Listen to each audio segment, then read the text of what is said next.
오스틴 미 국방장관이 아주 의미 있는 일들을 벌이고 갔거든요. 그 얘기 좀 해주셔야 되겠습니다.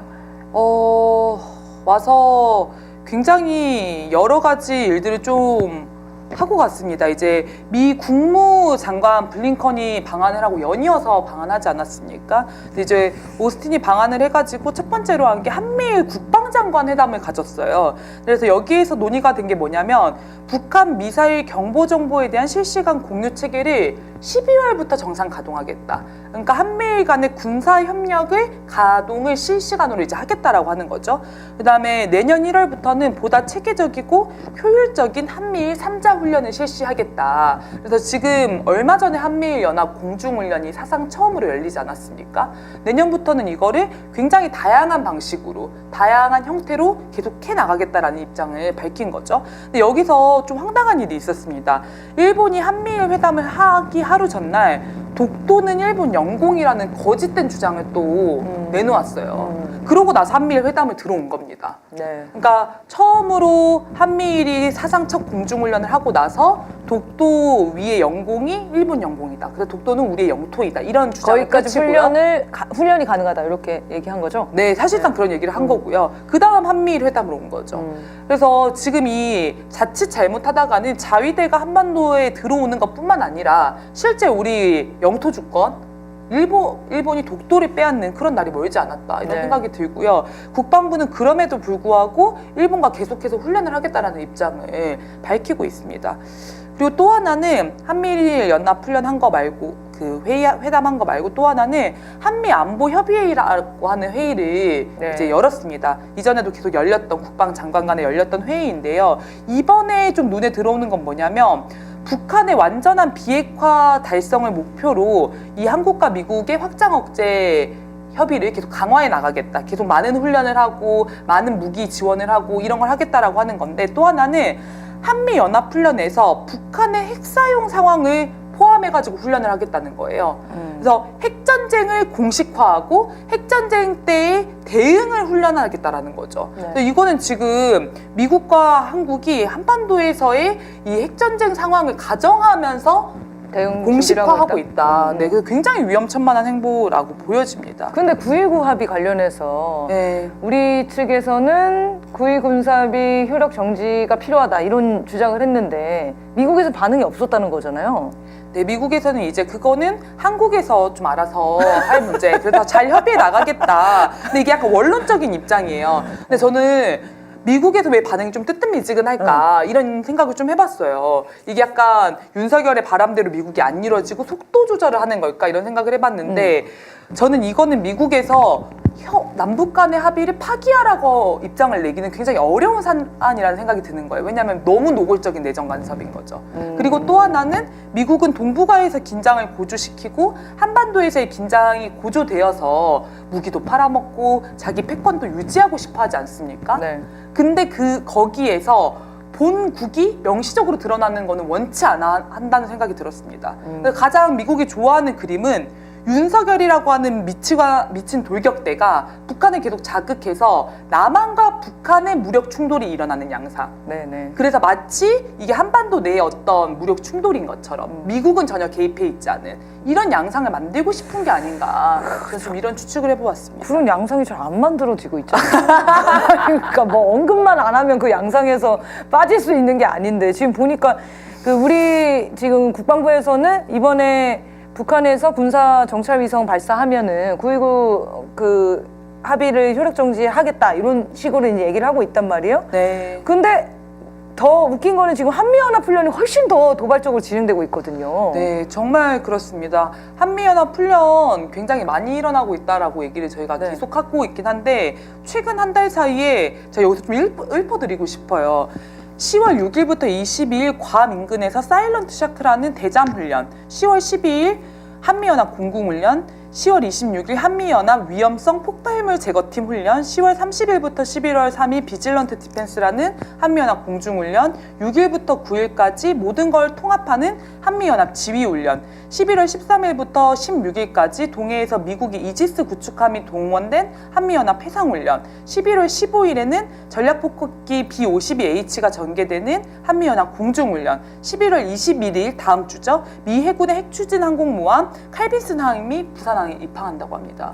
엄청나네요. 그러니까 지금 이 한 달 동안만 하더라도 엄청난 규모의 엄청난 횟수의 한미연합 훈련이 일어나고 있는 거고요. 미국의 전략자산이 빈번하게 전개가 되고 있는 겁니다. 네. 그래서 지금 한반도를 거의 전쟁의 접경 상태로 몰고 가고 있다. 이렇게 표현이 되더라고요. 미국의 이런 전략 자산들이 어느 날 오랜만에 와서 처음으로 뭐 전개하고 이런 게 아니고 전개 자체가 좀 일상화되고 있는 상황이잖아요. 네. 이것이야말로 북한의 가장 강력한 도발 행위잖아요. 북한에서 군사 정찰 위성을 쏘는 것 자체가 우리나라에 어떤 도발이 됩니까, 그게.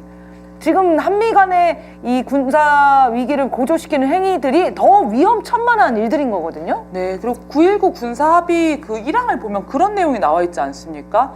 상대에 대한 일체의 적대 행위를 전면 중지하기로 했다. 그러면은 이 적대 행위를 무엇으로 볼 것인가? 네. 이거를 이제 가지고 위반이냐 아니냐를 논하는 건데, 그렇죠. 정찰 위성을 쏘는 게 남한에 대해서, 한국에 대해서 어떤 적대 행위에 해당하는가를 소명하고 있지 못한다는 거예요. 그냥 정찰 위성을 쏘네 이렇게만 지금 얘기가 계속 되고 있는 측면이 있는 거고, 그럼 이 조항이 입각해서 봤을 때 대북전단을 살포하는 거라든지 이 북한이 상정한 한미연합 훈련이나 미 전략자산을 전개하는 거는 상대에 대한 적대 행위에 해당하지 않는가, 이런 부분을 놓고 보면 이거야말로 9.19 군사합의에 위반될 확률이 더 높다, 이런 생각이 듭니다. 우리 지난 방송에서도 그래서 얘기를 했지만 이 한미일 동맹이 강화될수록 대응에서 북중러 연맹이 더 동맹이 강화될 수 있는 거거든요. 그럼 이게 맞습니다. 결국에는 군사적 충돌로 계속 격화될 수밖에 없는 아주 위험천만한 상황인 거예요. 이스라엘 전쟁도 지금 망했죠. 우크라이나 전쟁도 쉽지 않죠. 그 다음에 또 전쟁을 일으킬 곳을 찾아서 지금 미국이 계속 헤매고 있는 상황 아닙니까? 곧 있으면 이제 셧다운 하려고 하는 건데, 네. 경제를 회복하기 위해서 전쟁을 일으켜 왔다는 거를 우리가 지난 미국의 역사를 보면서 모두가 다 알고 있지 않습니까? 근데 우크라이나 전쟁도 마음대로 안 돼. 이스라엘도 마음대로 안 돼. 다음에 가장 위험한 것이 원래 짚어지는 게 대만과 한반도였단 말이죠. 맞습니다. 그럼 대만은 부담스러우니까 중국이랑 지금 정상회담 하면서 분위기 좀 풀어보려고 하는 거 아닙니까? 네, 그리고 대만과 한반도는 사실 뗄래야 뗄 수가 없는 문제이기도 합니다. 대만과 전쟁을 하게 되면 지금 상황으로 놓고 보면 거의 자동 개입될 것 같은 분위기이지 않습니까? 그렇죠. 윤석열이 참전하려고 하는 모양새이잖아요. 주한미군 기지에서 옮겨가지 않겠습니까? 맞습니다. 그러면. 그렇기 때문에 피해갈 수가 없게 되는 겁니다. 네. 그래서 지금 한미연합 훈련이 있을 때마다 중국에서도 대응을 하고 있어요. 그렇죠. 그러니까 지금 얼마 전에 있었던 그 한미연합 공중훈련에 대응해서 서해에서 훈련이 있었는데요. 그 서해에서 이제 중국의 그 함들이 이동을 했다라는 이런 파악이 있었습니다. 그렇기 때문에 지금 훈련이 일어나면 일어날수록 이거에 대응하는 북중러의 또 군사 행동이 발생을 하게 되고, 그러면 이 동북아 지역 자체가 거의 전쟁의 분위기로 계속 들끓게 되는 거죠. 그리고 왜 이렇게 많은 대규모의 군사훈련 이런 것들을 해야 되는가, 서로를 적대시하는. 그렇죠. 사실은 근본적인 질문은 거기서부터 출발해야 된다고 생각하거든요. 그리고 또 위험한 사실이 하나가 더 있거든요. 제1회 한 유엔사 국방장관 회의가 있었다는 거잖아요. 네, 맞습니다.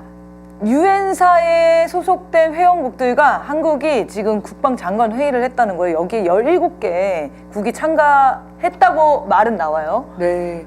어떻게 진행됐는지 얘기 좀 해주십시오. 이제 국방장관 회의라고 했는데 국방장관과 대표들이 참여를 했다. 그래서 저는 맨 처음에는 모두가 한유엔- 국방장관이 아니구나. 네, 그래서 다 국방장관들이 온 줄 알았어요. 근데 그건 아니고 몇몇 나라를 빼고는 다 대표단들이 왔더라고요. 네, 그러니까 미국이랑 어디 딱 몇 군데 빼고는 다 그냥 느낌이- 대표단들을 파견한 거예요. 느낌이 그냥 그런 건데 특별한 직이 없는데 그 나라 사람 한 명씩 이렇게 해가지고 17개국을 채운 거 아닙니까?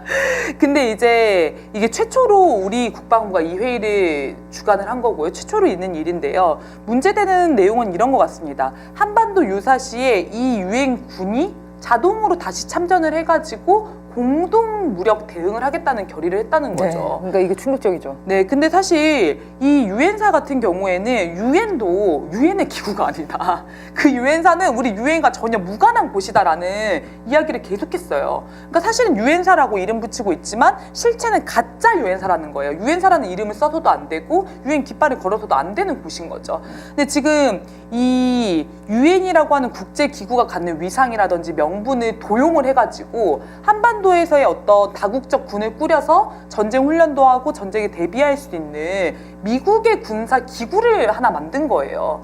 그게 그래서 국민들을 좀 기만하는 거다 이런 생각이 들고요. 네, 아니 저는 여기 그래서 참가한 나라들 있잖아요. 그 네. 나라들의 입장을 다 한 번씩 물어봐야 되는 거 아닌가 싶어요. 굉장히 위험한 결정을 한 거 아닙니까? 맞습니다. 1953년 이후 그때 파병한 16개국이 워싱턴 선언을 통해 한국에 또다시 유사 상황 발생 시 재참전하겠다는 결의를 다졌다는 건데 그러면 그 나라가 자동으로 참전하겠다라는 엄청난 결의를 한 거예요. 근데 그 사람들이 누구냐고요. 국방장관도 아니라며.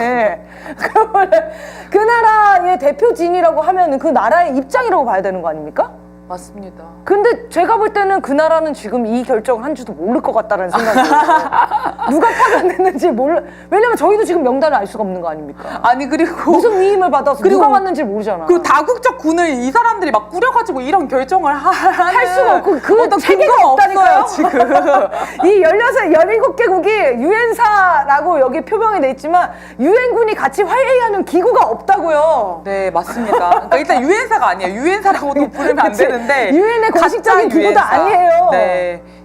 이게 얼마나 웃긴 겁니까? 그 맞습니다. 다른 나라의 이름을 명의 도용을 해가지고 이 전쟁 위기 고조시키는데 참전하겠다라고 한 겁니다. 이거 굉장히 중요한 이슈거든요. 미국의 힘이 딸리니까 자꾸 다른 나라들을 동원을 해가지고 어쨌건 그 힘으로 명분도 쌓고 또 한반도에서의 긴장 고조도 계속 시키려고 하는 모양새인 것 같은데요. 위험한 거는 이게 일본을 한반도에 끌어들이기 위한 또 하나의 명분과 장치가 된다는 그럴 수도 점이에요. 있겠네요. 네. 그래서 2018년에 미국이 이거와 관련된 지침을 막 개정을 해요. 그 내용이 뭐냐면 실제 그 전쟁 당시에 군사적이거나 비군사적으로 기여를 한 국가들이 다 올 수 있다. 그러니까 실제 참전국이 아니어도 이제 유엔사에 가입할 수 있다고 명시를 한 겁니다. 그럼 일본은 참전국이 아니지 않습니까? 네. 한국 전쟁 당시에. 네. 그래서 일본의 진출을 열어주기 위해서 이거를 개정을 한 게 아니냐. 그때도 논란이 많았습니다. 네. 근데 지금도 보면은 일본의 자위대를 끌어들이는데 이 유엔사라고 하는 기구를 활용하고자 하는 움직임이 보여요. 윤석열이 뭐라고 했냐면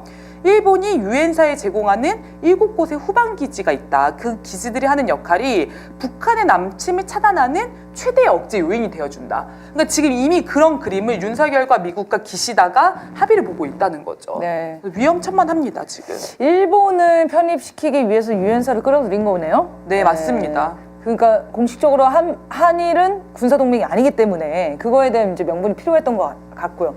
어쨌든 지금 이 전반적인 징후 자체들이 한반도에서 언제 전쟁이 일어나도 이상하지 않는 네. 대비 태세들이 지금 생겨나는 것 같다라는 생각이에요. 아니 근데 그런 생각이 들어요. 원래 우리나라가 이랬냐? 원래 미군이 주둔했으니까 미군이랑 원래 훈련하는 거 아니야? 원래 북한이랑 분단돼 있으니까 원래 미국의 전략자산 전개되는 거 아니야? 근데 불과 5년 전만 하더라도 불과 몇 년 전만 하더라도 문재인 정부 당시에 이렇지 않았다는 거예요. 특히 2021년도 문재인 정부 마지막 임기 때에는 미국의 전략자산이 단 한 차례도 전개되지 않았습니다. 그리고 2018년에 남북 정상회담하고 판문점 선언하고 평양 공동선언하고 얼마나 남북이 평화와 통일로 민족의 항구적인 어떤 공동 번영의 미래로 나아가는 길로 가고 있지 않았습니까? 그러니까요. 그러니까 지금 당연하지 않은 것들이 당연하지 않은 전쟁과 불안과 공포가 너무 당연시 되는 시대를 지금 맞고 있다는 거예요. 윤석열 집권 1년 만에. 네. 굉장히 심각하다고 생각됩니다.